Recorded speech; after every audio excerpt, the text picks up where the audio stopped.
way this morning to a meeting with a beautiful friend of mine named Julie. Julie has been fighting breast cancer for at least 20 years. She has lived gracefully, beautifully. She's lived a very strong, productive, happy life around this illness. Julie is facing death, and I'm pretty sure when I get to her house this morning, you are going to see a woman surrounded by peace and grace and beauty and wisdom. She's on this mountaintop where she is now existing between worlds. She's still here, but she is starting to move into that next place, a threshold between two spots, and those two spots are living and dying. And we get to spend some time with Julie today in that in-between space. And thanks for joining me there. Julie and I had been friends for more than 20 years, and in all of that time of friendship, I worked in the end-of-life field, and she was fighting breast cancer. And of course, we both knew these things about one another, but not once did we ever discuss either thing, her cancer fight or my work. This wasn't awkward, it wasn't uncomfortable, it was just one of those places that we never went. When Julie called a few weeks before she died and asked me to come over for lunch, I knew what it meant. And even after all those years of walking such a wide circle around the obvious in one another's lives, when we finally did sit down and meet heart to heart, it was beautiful and natural. She was able to tell me that after all these years of avoiding conversation about what I did for a living, that she now finally understood that the place where I stood in the end-of-life field wasn't a dark place at all, but a place filled with light and peace. She gave me the gift of being able to tell me that, and I got to thank her for trusting me to be a companion on her journey. When I got to Julie's house, we talked about the fact that the way we live our lives ends up being the way that we die our deaths.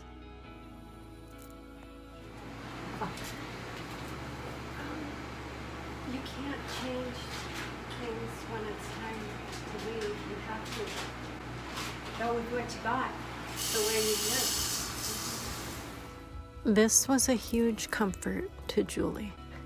She felt really good about how she had lived her life, and she trusted that the way her dying was unfolding would be graceful and strong, just like her life had been. It is a blessing for me, because for the longest time I don't worry anymore. And you worried about getting to this place?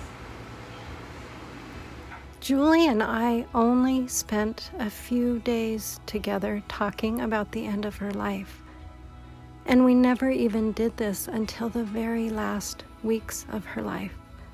But still, she was so surprised at how healing it was and how liberating just to be able to be a person who is dying, someone who's done fighting the fight, someone comfortable in knowing that the next step for them is death. Julie felt that by sitting and talking with her, that I was in a way choosing to live a day of her life with her. You are actually living in another person's life and giving them a gift that is, how could I say it? It's truly a gift, what you give people. that you can sit here and talk to them about it, and you can be open and honest and let them know it's okay. I mean, what a gift. It's such a gift. Thank for you. you to share this with me. Well, it's a gift for me too, because for the past few months, I haven't been me. It's not that hard to let go. We talked about how fear of the future is often harder than the actual reality that might be waiting ahead. The fear of MRIs and X-rays. I was very scared of that for a while. Very scared of it. And I say to myself, here we go again.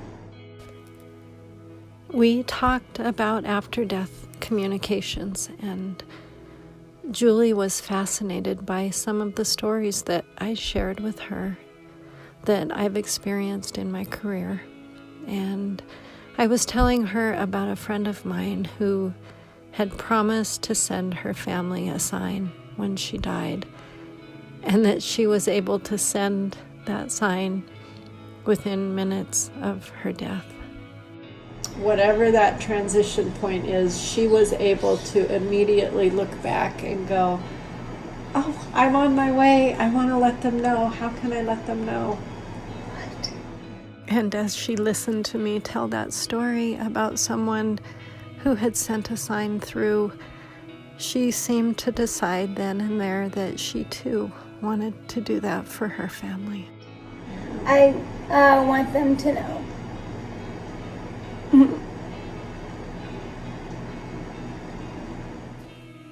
As Julie approached the end of her life, she tried to describe to others what death was feeling like. And she told her kids that she was seeing colors that they weren't able to see, that things were looking brighter.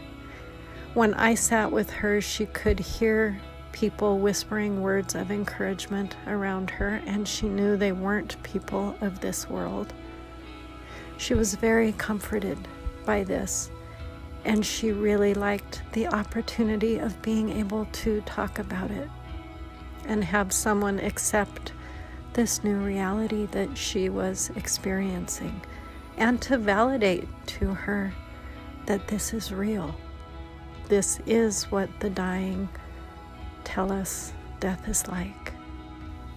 But as much as she wanted to be able to describe death, she knew herself that words were not adequate. Death can't embrace any of that. It's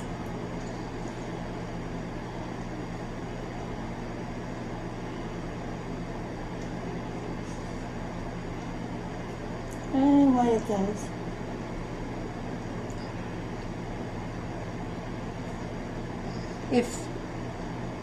If you had a message for people that are so afraid of dying and wondering what dying's like and worry like you used to worry about what will it be like, what would you tell them?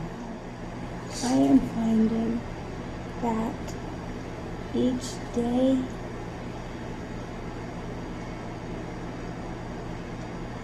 every day seems a little brighter. It just does. It seems a little brighter, and it doesn't seem scary or bad, or it doesn't seem What do you worry about now? I know.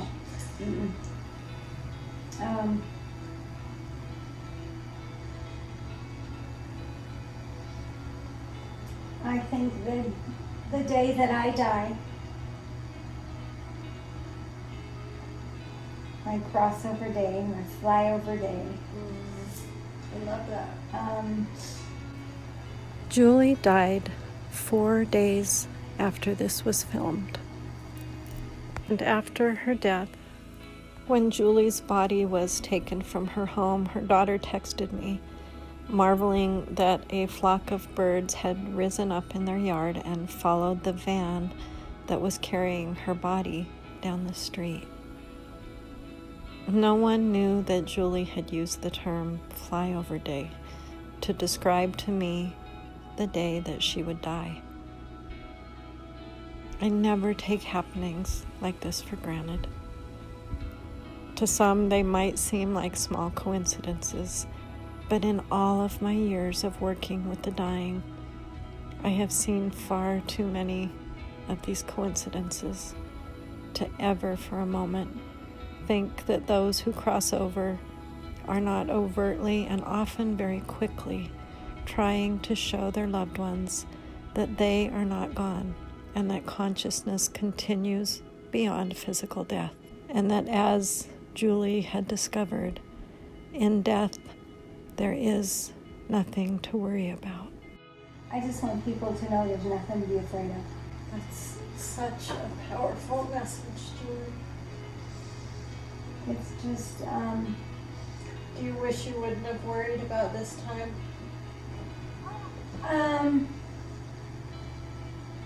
That's a really good question. Do I wish I had not worried? A little bit, yeah. No reason.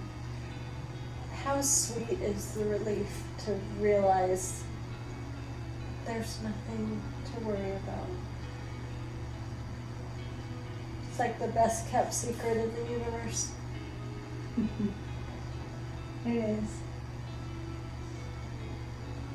Death is safe. And we can do it well. A few months ago I worried about it, being embarrassed. But then it's so not important. My what? My what?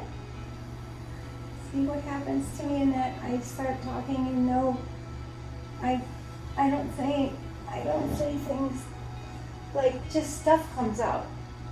What is that?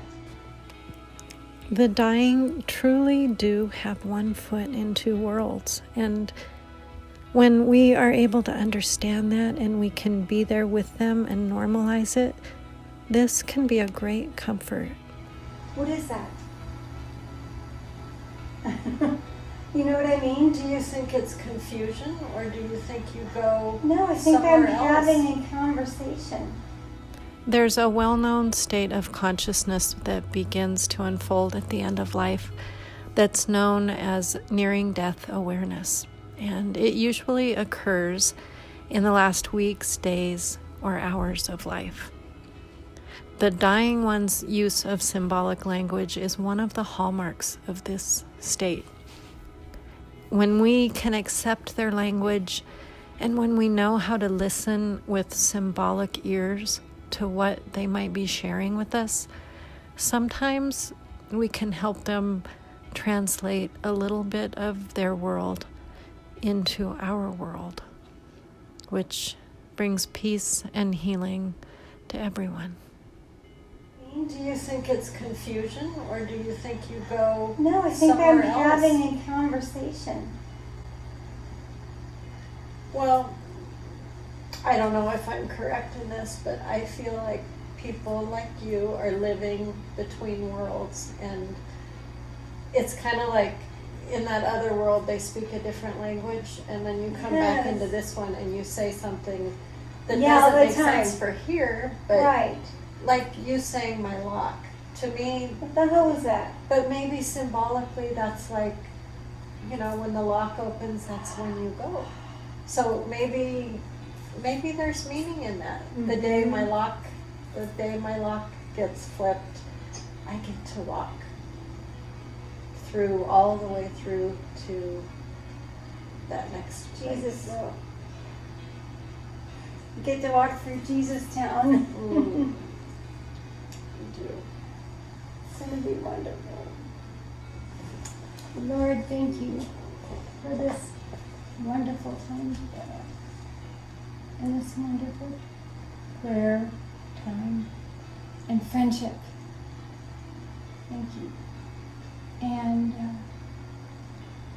this eye-opening awakening. You got my back, I know that. No doubt. And I only learned that the last month.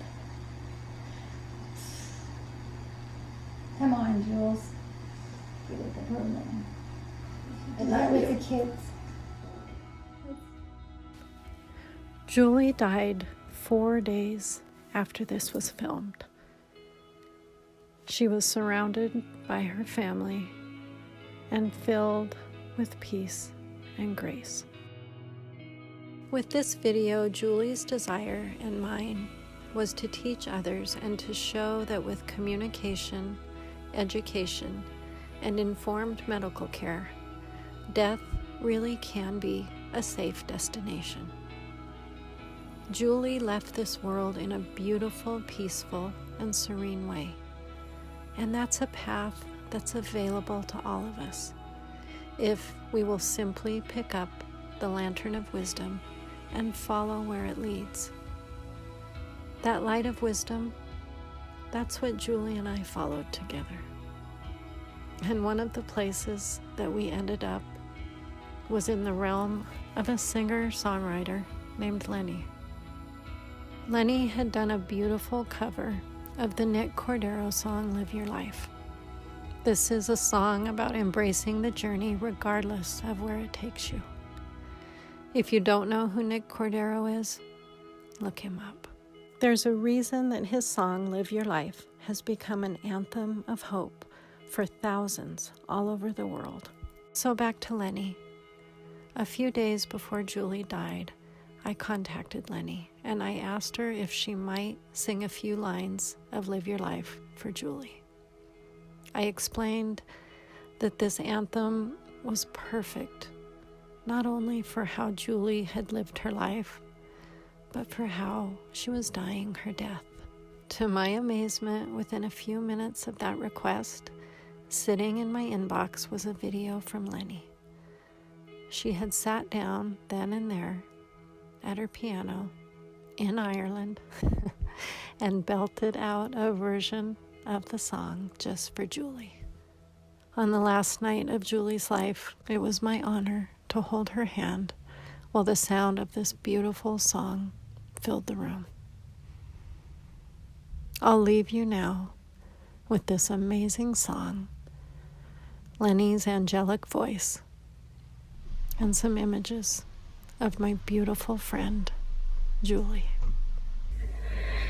This hurts like hell, but it feels right.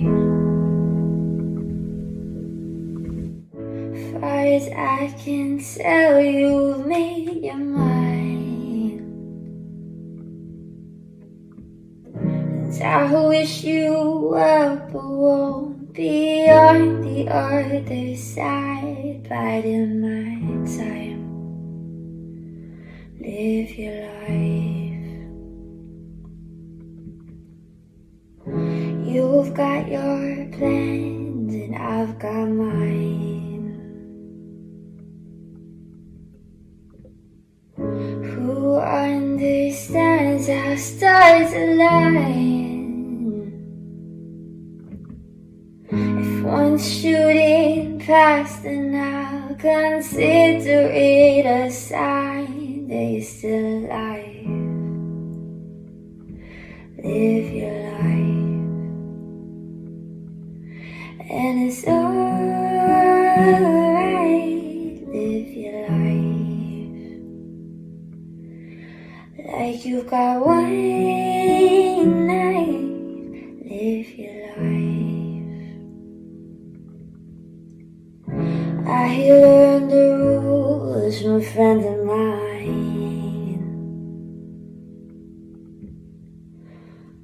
Don't suffer fools and you'll be fine. Just be yourself, you might get slapped like it's a crime. Don't you bat an eye. live your life. 'Cause it's alright, live your life. Like you've got one night, live your life. Yeah, it's alright, live your life. Like you've got one night, live your life.